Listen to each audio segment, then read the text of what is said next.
শখ করে ২ জোড়া কবুতর আনছিলাম পালন করার জন্য, কিন্তু এই কবুতরের সাথে এমনটা হবে এটা আমি কখনো ভাবতেও পারি নাই। আসসালামু আলাইকুম। গত ভিডিওতে আমাদের কবুতরের জন্য একটা খোপ তৈরি করেছি আমরা। সেই ভিডিওতে আমি বলেছিলাম আমাদের কবুতরগুলো প্রায় পোষ মানানোর শেষের দিকে। এমনিতে এই কবুতরগুলো পোষা কবুতর, তারপর এই কবুতর যেহেতু আমরা নতুন এনেছি তার জন্য এই কবুতরগুলো আমাদের নিজেদের পোষ মানিয়ে নিতে হবে। তাই আমরা এই কবুতরগুলো আনার সাথে সাথে আমরা এই কবুতরের পাখির মধ্যে আমরা টিপ মেরে দিয়েছিলাম যাতে এই কবুতরগুলো উড়ে যেতে না পারে আর আমরা ভালোভাবে পোষ মানিয়ে নিতে পারি। সাধারণত কবুতর পোষ মানানোর সবচেয়ে সহজ উপায় হচ্ছে এদের পাখির মধ্যে টেপ মেরে দেওয়া অথবা পাখির মধ্যে সুতো দিয়ে বেঁধে দেওয়া। এরকম ভাবে কবুতরগুলো পোষ মানলেও এর এক খারাপ দিক রয়েছে, সেটা হচ্ছে কবুতরগুলো পাক বাঁধার পরে আপনাদের কবুতরগুলো ভালো করে খেয়াল রাখতে হবে, না হয় কবুতরগুলোর পাখির মধ্যে টেপ মারার কারণে এটা হচ্ছে মরণ ফাঁদের মতো কাজ করবে। এটা আমি বললাম কেন, এরকমটা ঠিক আমাদের সাথে হয়েছে।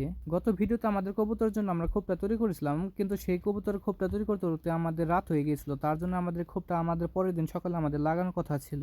পরের দিন সকালে যখন আমরা আমাদের কবুতরের খোপ রাখার জন্য আমরা 4টা বাঁশ কেটে রেডি করছিলাম, তখন আমি একটা জিনিস ভাবছিলাম যে আমাদের কবুতর যেহেতু পোষ মানানোর প্রায় শেষের দিকে, তাই আমাদের কবুতরগুলোকে আমরা যেখানে কবুতর খোপটা লাগাচ্ছি সেখানে যাতে ভালো করে চিনতে পারে তার জন্য আমরা কবুতরগুলোকে আমরা সেখানে ছেড়ে দেই। কবুতরগুলোকে ছেড়ে দেওয়ার পরে আমি আমার কাজে ব্যস্ত হয়ে যাই। কবুতরগুলো ছেড়ে দেওয়ার কিছুক্ষণ পরে কোথা থেকে যেন একটা পাগলা কুকুর হঠাৎ করে এসে আমাদের কবুতরের উপরে হামলা করে দেয়। কবুতরগুলো পাক বাঁধা থাকার কারণে কবুতরগুলো ঠিক মতো উড়াল দিতে পারেনি। তার জন্য কুকুরের হামলার সাথে সাথে আমাদের 4টা কবুতরের মধ্যে থেকে আমাদের একটা কবুতর তখনই মারা যায়। কবুতরটা মারা যাওয়ার পরে আমার মনটা অনেকটা খারাপ হয়ে যায়। মন খারাপ হওয়ারই কথা, কারণ এই কবুতরগুলোকে আমি কুকুর বিড়ালের হাত থেকে বাঁচানোর জন্য 1 সপ্তাহের মতো আমি ঘরে পালন করেছি। যে কুকুরের হাত থেকে আমরা বাঁচানোর জন্য কবুতরগুলোকে 1 সপ্তাহ আমরা ঘরে পালন করেছি, কবুতরগুলো ঘর থেকে বের করার আধা ঘন্টার মধ্যে সেই কুকুরের হামলায় আমাদের কবুতর একটা নাই। কবুতরটা মারা যাওয়ার পরে অনেকে বলেছিল যে কবুতরটা যেহেতু সঙ্গী মারা গিয়েছে, এই কবুতর যদি পরবর্তী সময় আমরা ছেড়ে দিই তাহলে এটা উড়ে যাওয়ার সম্ভাবনা বেশি রয়েছে।